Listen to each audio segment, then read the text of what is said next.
Welcome po sa aming vlog. Naka-sale po kami. Binebenta po namin tong mga to. Ang gaganda po ng mga aso namin.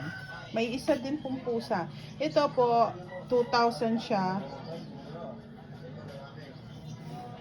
Hindi po namin alam kung anong lahi siya.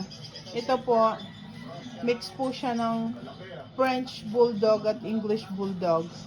Nagmukha po siyang American Bully. Kaya nakatayo po yung tenga niya. 5,000 na lang po. Naka-sale po siya. Tapos, meron din po kaming pure English Bulldog. Wala po siyang papel.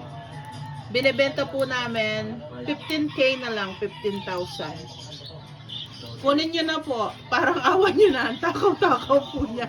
Lakas kumain. Tapos, meron din po kami pure English Bulldog. Ito po, Brindle White.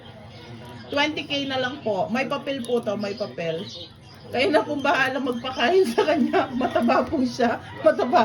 Ang laki-laki po ng tiyan niya. Tignan niyo po, ang takaw-takaw.